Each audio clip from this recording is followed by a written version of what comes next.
how do you make a bass line from scratch and make it good?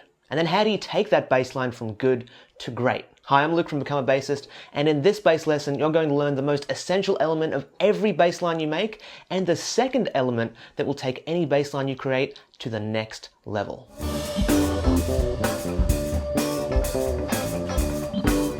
Hello and welcome to the first lesson of a brand new series called Basslines from Scratch. Over the next few videos, you're going to learn exactly what makes a good bass line, how the best bass players in the world create bass lines, and how you can start making bass lines of your own that you can be proud of. This first lesson, though, is probably one of the most important in the whole series. What's the most important part of a great bass line? Is it the tone of your bass, the time feel, the techniques that you use? Now, while all of these things definitely play a part, they're not the most important thing. So what is the most important part of a bass line? It's whether or not your bass line is functional. Now, this is kind of an abstract concept. What does this actually mean? Well, basically, every bass line you make has to have rhythms and notes that work really well with the rest of the instruments in the song. This sounds obvious, right? And it is, but it's not that uncommon for beginners and even sometimes more experienced players to create lines that just don't function very well within the song. Let me show you what I mean. I'm going to give you some super exaggerated examples. I've got a track over here that's just 4 chords. It sounds like this. So G, C, C again, D, and E. Now a bass line that isn't functional might sound something like this.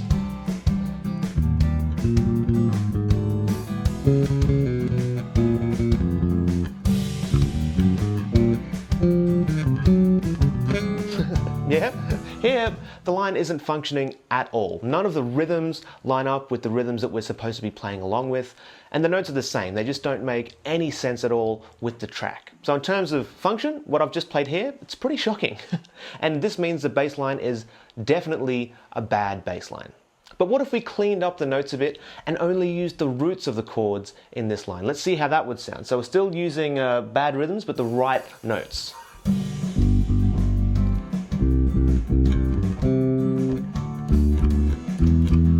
Yeah, let's try again.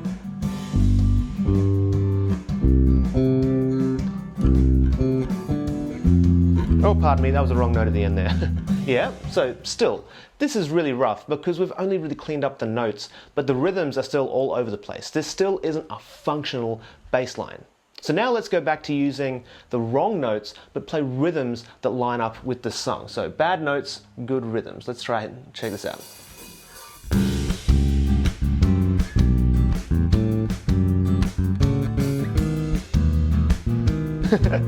All right, so this is still pretty rough, but at least now we're kind of getting the pieces together. Finally, let's combine the correct notes we were using before with the rhythms from the last example. Let it sound something like this.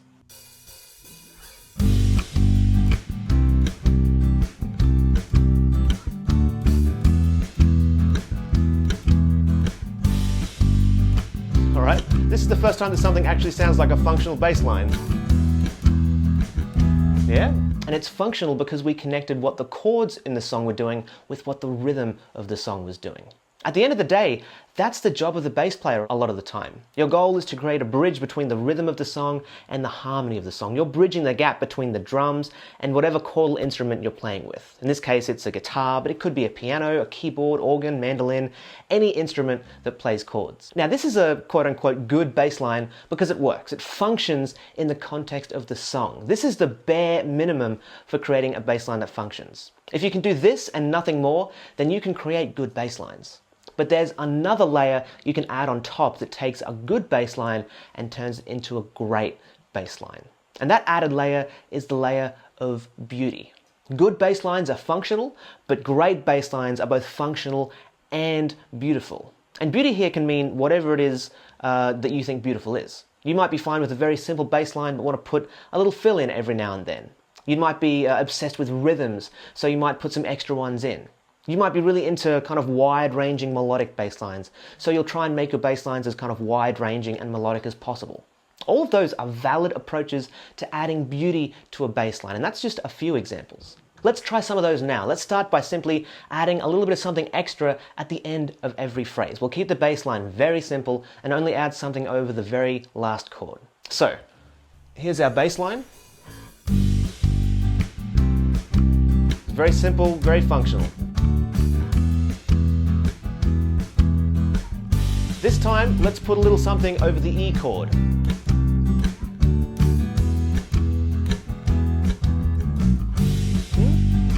That's kind of cool, right? Let's try again. Yeah, and that works nicely in with kind of getting back down to the G. Let's try something else.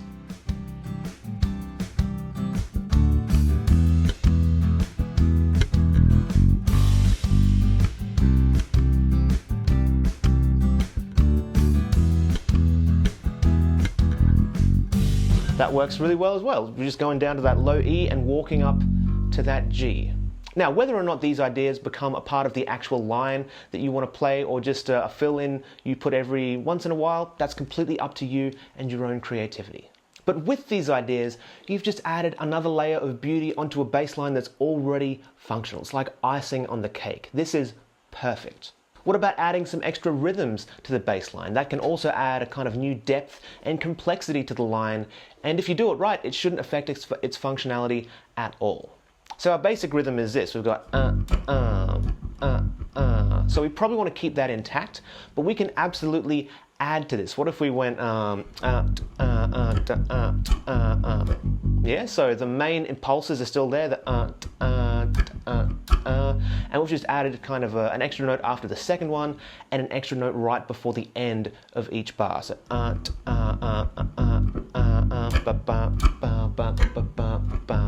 yeah, with the track, it'll sound like this.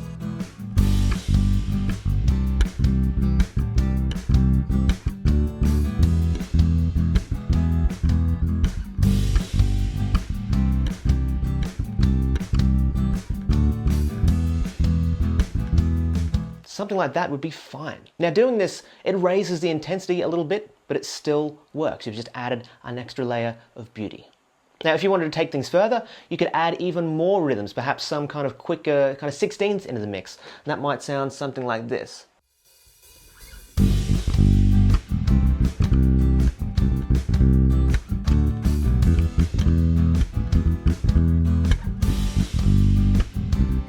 Yeah, so something like that. That might not be the best example, and a kind of cautionary word here. If you do start getting a bit too busy and that busyness starts to affect the functionality of the bass line, then you've gone too far. And this 16th note bass line is kind of on the edge of affecting the line's function, which is the opposite of what we want. If it were me, I'd probably pare this back a little bit so it's not quite distracting. It is quite busy though.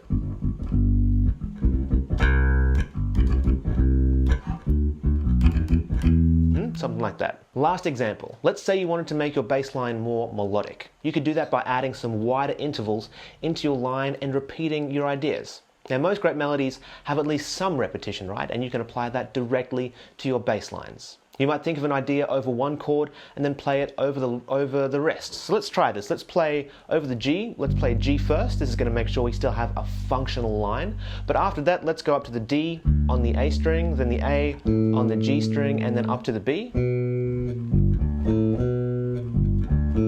if we play it in time, hear how we're still hitting that rhythmic figure, the G is on the first note and the B is on the second. We've just added a few extra notes in between. But let's finish off this idea by going down to the A and the G. So the whole thing will sound like this.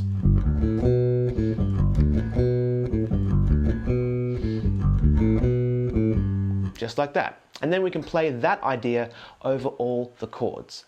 And that'd sound something like this.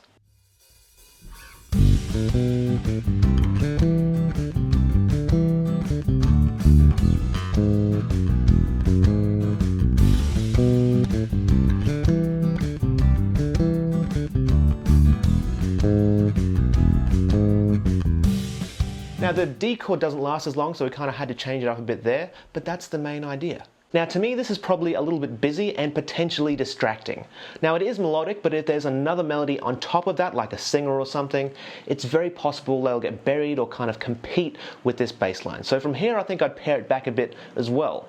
Even just getting rid of those last two notes, the A and the G, pardon me, the A and the G, that should do the trick. So let's give that a try. Let's try this without those last two notes.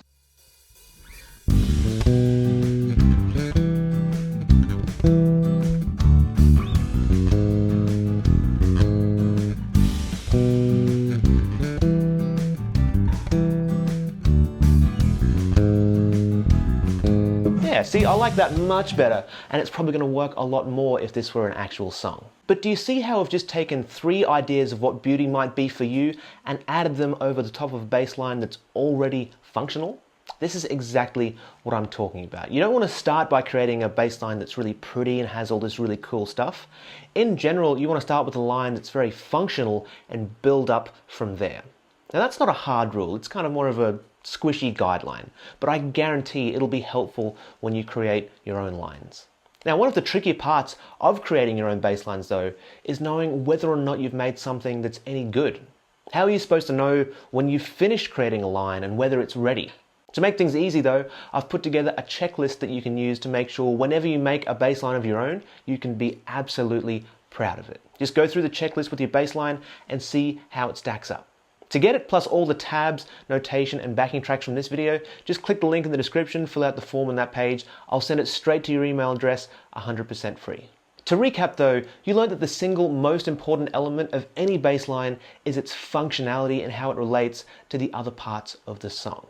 You learned that the notes and the rhythms that you chose for your bass line need to work with the existing parts of whatever you're playing with. When you had a bass line that functions well though, you can add that second layer, a layer of beauty. All good bass lines are functional, but great bass lines are beautiful as well. And that beauty can mean anything for you that you want for yourself. You also got a couple of quick words of warning about not letting the beauty of the line interfere with its function. Thank you so much for watching this first video in the Basslines from Scratch series. Make sure and download the Basslines from Scratch checklist below to make sure all your bass lines are top notch, and hopefully I'll see you in the next video of this series. I'm Luke from Become a Bassist, and I'll catch you soon.